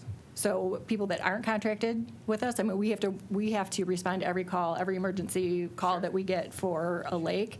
That's what this is part of the whole general fund budget. So I guess you And bring then- up a good point then in regards to the number of hours, right? So if I look at the previous 2020 year of the contracted lakes within the Marine Patrol, there was a total of 2,088 hours. So there were 17 contracted lakes in 2020 with a total of 2,088 hours amongst all 17 of them. If I'm reading this correctly, within the grant, it looks as if, so we've got one part-time individual and then 45 part-time with a total hours of 9,330 hours. So given that when I think about the Marine Patrol and knowing that 2,088 hours have been contracted, at least in previous years, where is the extra time spent? So if we're contracting, it looks like on the page of the application, if you want me to get specific, if I you don't could, know please. if that's helpful. But in the attached document under the applicant information, so as we go down to that second page, it lists out the law enforcement wages and benefits. And that's where it lists off 1 full-time and 45 part-time. If we're able to fill those, Okay, so that was gonna be my next question, That's the though. caveat, so we would have those positions. So Obviously, when we look at don't- like last year, how many, I know that, I know there shouldn't be a deviation for the hours, obviously, within the contracts that lakes have. So I'm assuming that the 2,088, given that that was in a contractual agreement, those were still honored despite how many officers we've had. Yes. Is that fair to say? Yes, sure. Okay, so how many, do we know how many officers were on the lakes patrolling to fulfill those 2,088 hours? I can get you that data. Okay. We could, so if you, Perfect. even if you could follow up with an email for your specific Absolutely. questions, because we can get that data. And I know Absolutely. Barbara had sent an email yesterday or earlier this week asking some other questions. So, Sure. We've had that conversation back and forth, so we can provide that. And then Excellent. these 45 part-time, even if we have a position, some of them, like with the lakes, we might have a position, even though a person is allowed to work 1,000 hours, some of these positions are like 150 hours because they're only budgeted, they're only funded for that amount. So it's not Completely the full. understandable. So if you scroll down, I think it's like page 4 of 6, when it then comes down to. I have page 43 of Oh, 125, goodness. so I will if try to it's, follow you here. Under the contracted services, supplies, and materials. And I'm looking at, so under boat patrol usage, how many boats do we have? So on this application form, it says that we have 25 vehicles. Is that 25 boats? I Or can is get you that boats too, because we cap- have a boat inventory, sorry, I don't mean to No, cut you that's off, okay. but we have a boat inventory form, so I can get you that too, because I know we rotate them, because this grant, historically, some years we've been able to get a federal portion that allowed us to buy equipment. Sure. And so we kind of have a rotating, the sergeant that's in charge of it, they maintain the boats, they monitor the Sure. boats, and they'll rotate out. If they're aged out, then we send them to auction. So at this point in time, I can get you what the actual So inventory on is. this and is it application, not- though, it does list 25. Do we know if that's 25 boats or 25 boats, trailers, and vehicles to transport the boats? Because as I read it, it makes it look like under patrol boat usage, makes it look like we have 25. Yeah, But I I'll also ver- know there's vehicles, and I'm like, just to get clarification on that. Right, yep. And Because we then, do have a hovercraft too, so I'm assuming some Oh, of that, wow, some of okay. that stuff is included in the. sheriffs do like their toys. Okay, in the all right. vehicle. So really my final question is when we take a look at, I'm not questioning the materials and supplies and services to be contracted. I see that that's a lot of money. Given that you said that it's unlikely, especially in these days and times, we get that there's a shortage across the board with hiring individuals. So the reason why I'm honing in on this specific page is because I noticed that things are based upon 45 officers. And I'm really inquiring about this because it's $26,585. So what happens when you only can get 20 officers hired, but we just spent, it looks like $9,000 for 45 officers? Well, we wouldn't necessarily spend that. that's my- Yeah, so we don't upfront it. no, absolutely. So this is what we're applying for, because this would be the max amount that we're eligible for. So we're trying to maximize what we can get back from the state. Sure. Like I said, we only get $175,000. I think the annual Marine budget's around $1 billion something. Yeah. So yeah, no, we're only spending what we need. So say uniforms or deputy supplies, we're only going to charge to the general fund what they actually need. So when we equip them with uniforms, equip them with whatever tools they need for other operating, that's that. So this isn't what we're spending. That makes sense. I'm happy to hear that. This is the cap that we would be eligible to apply for. So I see. Like I said, we're going to apply for the sky, and we're going to get, Sure, absolutely. And the final question I have is, what is the average number of hours, what is the dollar amount budgeted in the Sheriff's Office General Fund for Marine Patrol? I think it's right around $1 million, but I'll get the right around $1 final, million. yep, the actual 2022 for you. And then, just for clarification, this grant is specific to public waters, right?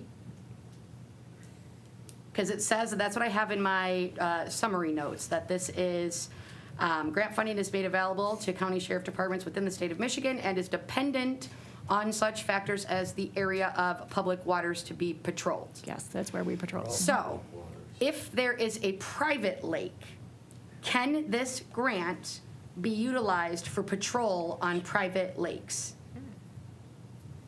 That's a good question. I'll have to look into that, but basically, and this grant goes into the general fund too. So But it's still, not, yeah, given so that it's not this is grant very funded, right, specific right. of, these are public waters, and I know that there are a variety of lakes that contract with the Marine Patrol that are private. So I would like to get some clarification, regardless if this is a reimbursement back to the general fund. This is a very specific grant in regards to patrolling public waters. So I would like to make sure we do follow up on that and get some clarification. And I would say just as a general statement, $175,000 towards $1 million budget. Sure. Probably, you know what I mean, that. But you still got to account Right. for it, Oh, right? I which- mean, when you look at those contracted lakes from 2020, there's a slew of private Absolutely. lakes. So just, Well, and they pay us, so the contracted lakes would not necessarily, they're paying us for those. Sure, but don't they have an services. offset cost? When we talk about, I know we're jumping around between this safety patrol grant and our Marine Patrol contracts, right? So I just want to make that very clear. But don't our CVTs or lake homeowner associations, they do get a reduced rate? Well, we charge them for hours, we charge them for boats, we charge them for boat But it's maintenance, we still at a charge them for. reduced rate due to this grant, maybe the no wake grant. I mean, we're not charging those our are CVTs a full dollar amount for our sheriffs to patrol on their lakes. It is an offset amount. It's pretty close. I mean, this year we're talking about adding body cams and indirect costs. So, I mean, the hourly rate is going to go up, but it's pretty much, I mean, we still have, we charge them for a portion of uniforms. We charge them for boat maintenance, boat depreciation, boat whatever, like basically Sure. what's in there. So And obviously, we have to set a rate, just like we have to do for the law enforcement contract. So I wouldn't say it's a reduced rate or a subsidy by any means. It's hey, here's what it would cost an hourly person. Obviously, mostly it's part-timers, so we take the part-time rate with their fringe benefits. So. Sure. Do we know the 2022 rates? No, that's what we're working on. I mean, that's what we've been emailing with Barbara. So obviously, we have to. Do we know anticipated when that'll be completed? We're working on it right now. I'm working with county exec admin to establish to add the additional costs and that haven't been included because Excellent. obviously we're implementing body cameras and indirect costs. Sure. So. Well, I appreciate it. Thank you for that Okay. information and clarification. Thank you, Madam Commissioner Chair. Hoffman? Well, I just want to say, I don't think it matters between if it's a private lake and a lake with public access, because there's so many lakes in this county that don't have public access. So, and the point is that you pointed out, we're getting paid by these cities, villages, and townships to patrol these lakes. So I don't think we care what you designate the lake, as long as we're getting paid for our services. Is that a fair statement? Yeah, so we bill them for any contracted hours that they have with Exactly. us. Anything else would be an emergency call. Right, exactly. And we would respond to that accordingly, just like. Right. Thank you. Thank you. Anything else? Prompt the vote, please.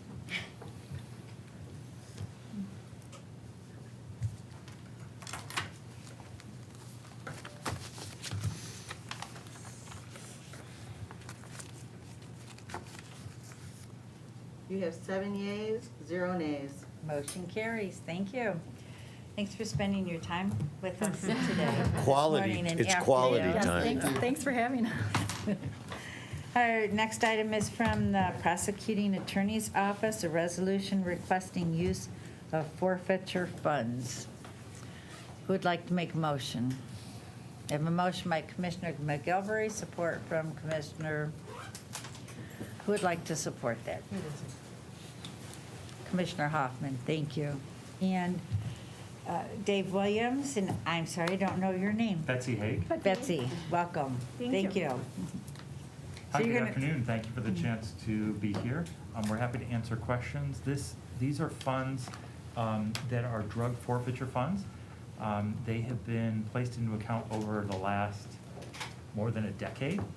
The prior administration didn't use those funds. You know from prior meetings and discussions we've had that there are a lot of deficits in the office. And so one of the things we're excited about is using these funds to make up some of the training deficits we've had. We've already sent people to several conferences. We have some more things lined up. And Betsy and I were talking, we want to normalize our budget to have, a normal training budget that would cover us in a normal year. But we don't want to start using some of these funds to catch up for prosecutors who might have been with us for 6, 7, 8, 9, 10 years who've never had some of that training. Also, we want to help Care House pay for a system for recording child forensic interviews. This is a process that's gone on for many years, ever since they started recording those interviews. They're actually stored at our office. By statute, it's very limited who can get them. And so this is a process that's been ongoing. This is an updated, cloud-based, very secure system, and we feel that this is a good use of funds. And then lastly, there are some programs that could be implemented that might help address violence. And there's some interventions that can take place. But the problem is you have to get the process started. And so this $10,000 will be used to look into our ability to implement a system. The classic example of this is actually going into hospitals after a shooting, talking to the people who have been shot, sometimes in gang-related shootings, and try to stop the retaliation that results from it. And this isn't really just specific to our office, but we have the funds, and we think it's a good use, and that may then pave the way for an actual initiative. Happy to answer any questions. Thank you. Do you share the forfeiture fund with the sheriff's department, or is this particular to your department? So the forfeiture funds as a whole are split based on a percentage, so they have, but these are strictly prosecutor's office portion of forfeiture funds. So they also have funds, but these are separate. Okay, thank you. Commissioner Nelson? Thank you, Madam Chair. So it's been a morning of lots of different terminology, from making sure everybody knows what proprietary funds are, special revenue, general funds. Can you tell me a little bit more about forfeiture funds? So forfeiture funds by statute are allocated for just law enforcement use. These are forfeited under the our drug crime statutes. Okay. And it authorizes the taking of money and things that are part of drug dealing. And the things can either be sold and the money put in the pot, or donated. And when the money then is divided up between law enforcement agencies, and we have an agreement that divides these up by percentage, and then it's really pretty broad. The permissible uses are pretty broad. It's for any law enforcement purposes. People sometimes think it has to be specific to drug interdiction. It's not. It's really for any law enforcement purpose. So. Thank you. Commissioner Hoffman? First of all, I support all these programs that you talk about. I think they're very worthwhile. My concern has always been, and maybe they've tightened the law up a little, and you might be able to address that, but when they first passed this law that allowed government to take somebody's property, there were people that were found not guilty and they still lost their property. Now that's been changed, right? Yes. Okay, because I'm always concerned about due process. Yes. And I was even told once, I own a couple rental houses, and that if somebody were dealing drugs in my house, I could lose my house. That's not the case? Commissioner, I'm so glad you brought that up, because I should have addressed that. It's a funny thing for us to be talking about the use of these funds, because we actually think that the forfeiture was overused for many years, and we've really dramatically, for example, you could do things like, you could forfeit someone who had a drunk driving case, right? Well, people who don't own their car, who lease a car, are not subject to that, and someone else who owns their car might be. There are a lot of reasons why forfeiture is not a good idea for due process reasons, for a lot of reasons. So we are not pursuing this in the same way. On the other hand, when a major drug dealing operation is investigated and then we seize funds, I think that's probably okay. You have to learn to distinguish between those cases and some less obvious cases, but we're not pursuing forfeiture at the same rate or degree that we used to. So I think over time we'll see probably a lot fewer of these funds. The bad news, good news is over the last 15 years, a lot of funds have been accumulated, so we at least can do some good with those. Yeah, no, I appreciate that, but and I think it was Senator Runstead even that helped pass that legislation, if I remember right. He might have been a state rep then, but I'm always concerned about taking people's property without due process, without compensation, because you just can't arbitrarily do these things. And again, it's another reason people don't have respect for the government, or they don't like some politicians. Yes, and what I'd say is that, there is a process. The problem is the system was, I think, misused. And It sure was. It was abused. Yeah, that's right. And that's the real problem. Yeah. And so we have, certainly on our side, we've put a stop to that. And so I don't love the idea that we're going to use forfeiture funds in general. Certainly these are supplemental funds, but we're certainly not counting on them out into the future. Our thought is, let's put these funds to good use. And there will be instances where forfeiture is appropriate, but not in the way it's been used, and not in the way questionable criminal cases have been used to essentially leverage taking property. I agree. That's Thank you. totally inappropriate. Thank you. Commissioner Cavell? Thanks. I had 2 questions. First, I'm going to a conference, actually, everybody, this weekend with the sheriff's office to learn about fines and fees. So it's good to hear we're all in agreement about forfeiture funds. How much money is in our forfeiture fund? Yeah, $665,000. Oh. Okay. In our, the prosecutor's office Okay. account, we don't have the total for the sheriff's portion. Do you know the split? You know what, I don't. And I'm not positive. We can get that. Okay. I don't want to get it wrong. Sure. I have an idea about. Okay. And about how much comes in every year from that? I think the last thing was like $29,000. Okay, gotcha. Thank you. And then I just wanted to also echo what Commissioner Hoffman said, the cure violence thing. that you're going to put money towards sounds great. Do you have any other efforts towards restorative justice? So, we do want to look into some other possibilities. We view this money as an opportunity. And so what we saw is a program that couldn't get jump-started without funding. And by doing it this way, we don't have to wait. We are looking at a bunch of other initiatives and working with other groups to talk about how we might divert cases from the criminal system. This is just one that is already on our radar and we want to get started on. Cool. Thank you. Thank you. Do you have to have a contract with Care House for So- providing $10,000 to them? So our short answer is we don't believe so. We did approach Corp Counsel about this being a proper use of funds. We didn't specifically consult on them for the need for an MOU.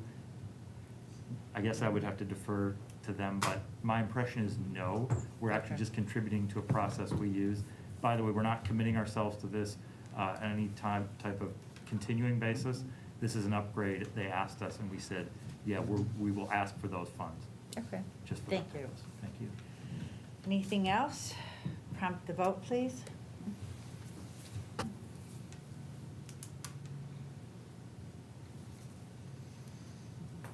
We have 7 yeas, 0 nays. Motion carries. Thanks for waiting to speak to us. Yeah, no problem. Thank you. Thank We appreciate you. the chance to be here.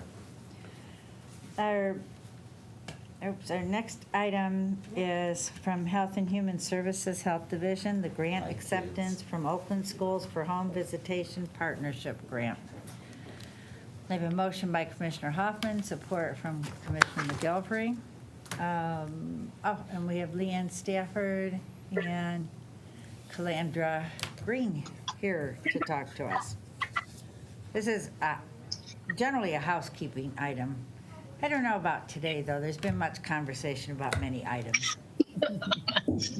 Be Well, optimistic. we'll try to keep it brief, but if you have questions, obviously, we can answer those. So basically, what we're requesting here is to accept some additional funding to pay for our full-time nurse that works in this program of NFP. And so prior to this, we were just underfunded to pay for a full FTE to focus on our nurse-family partnership in our southeast area.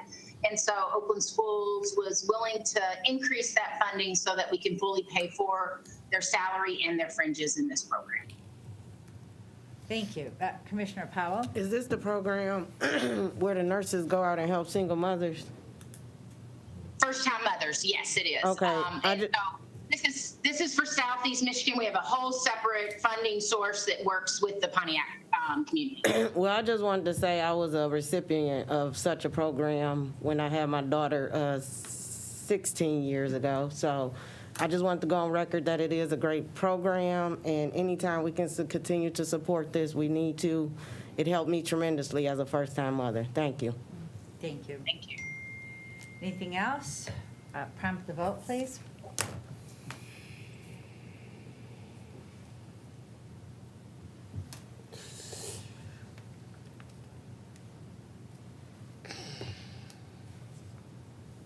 We have 6 yeas, 0 nays. All right, motion carries. Our last scheduled item on the agenda is from the Michigan Department of Education for Child and Adult Food Care Program. I have a motion by Commissioner Nelson, support from Commissioner McGilvery. And who do we have here? Oh, Leanne and Heather here to speak to this, perhaps. Hello, how are you today? Hello. So I'm here today to present the grant acceptance from the Michigan Department of Education Child and Adult Food Care Program. This is an annual grant application, so hopefully this is housekeeping as well. Children's Village, and more specifically Mandy's Place, has been the recipient of these grant funds for well over a decade. The grant helps cover the cost of breakfast, lunch, and dinner for Mandy's Place residents. Last year, we received just under $35,000. And we anticipate this year's grant award to be around the same amount. Thank you. Any comments or questions? Prompt the vote, please. I love housekeeping. Amen.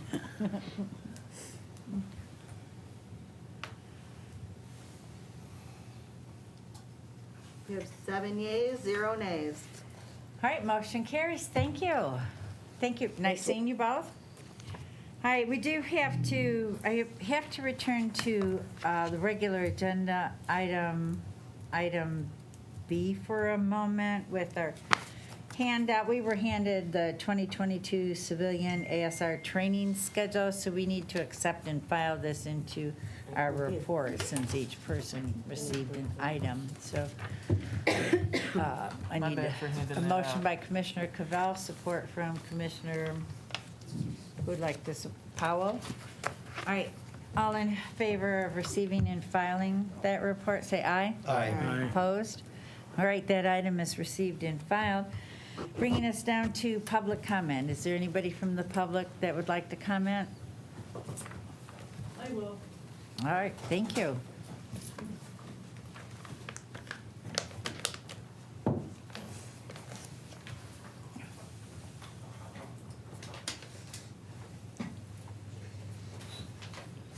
Well, it's been a full day of it, it seems. It is the afternoon now, so good afternoon, Commissioners. My name's Catherine Kennedy from Lake Orion. I have a couple of questions related to software issues. We apparently did not get budget amendments on one of the proposals. I actually don't remember if it was this meeting or the one before. And it was said because of the software implementation changes that they were not actually able to do those reports timely enough to do so. I am very concerned about everything being converted to software, especially after discovering that the FOIA procedures for the county do not allow software to be FOIA'd. Freedom of Information Act.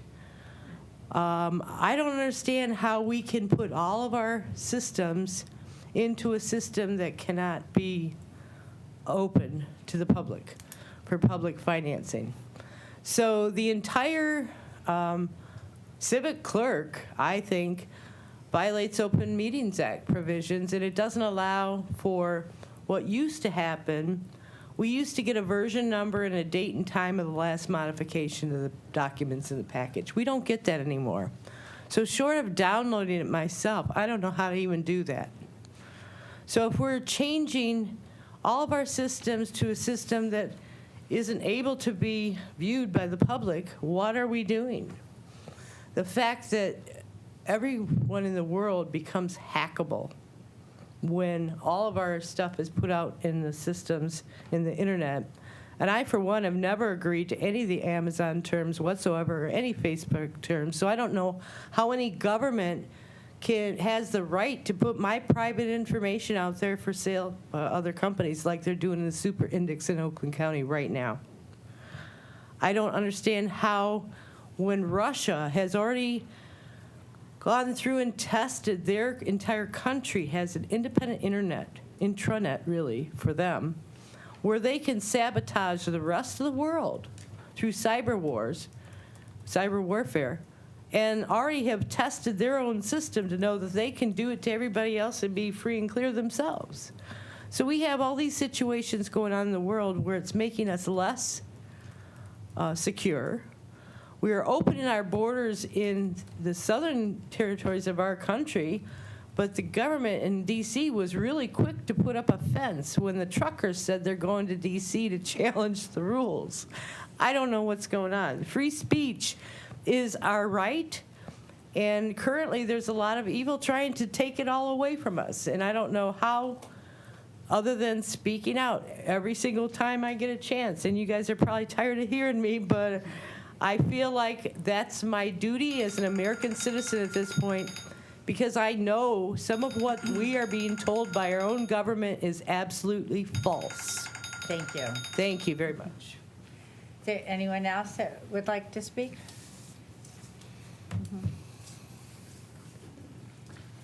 Hi, Teresa Renault, Oakland County resident. Congratulations for those of you who haven't any snacks yet today and have been here since 9:30 this morning. Hey, I just have like a bittersweet sensation going on right now that I wanted to share with you guys. So really happy that we funded the $750K or whatever it was to get those helicopters here so that our community can be safe. Really disappointed in how we treated in my opinion, disrespected their time and for the additional funding, because I specifically remember sitting in this room in a majority caucus meeting when somebody asked, when we spent bazillion dollars for the prosecutor's office, what are we going to do for the sheriff's office? And Mr. Woodward said, we're going to take care of that. And he pointed to the lieutenant and said, we've got something in the works. And so this agenda has been out since last Thursday. Nobody took the time to understand that maybe there was a mistake. That's on them. They should have had their act together. But we basically told them we were going to do this, and it was pretty legit. But you guys decided not to. So they're going to crawl back here again. And you know what else they're going to crawl back here for? The double overtime, because that didn't get resolved. So in my opinion, we need to consider, from a leadership perspective, respecting and funding our police. Because if we don't, we're going to end up similar to Oakland, California, and not Oakland, Michigan. We still have time to make this county the best in the nation. So I'm just saying, when we bring them back again, she's part of your team. She used to be part of your team, right? Oh, it's hard for her. I talked to her last Friday. All right, so that's all I had to say. Thank you for your time. Thank you.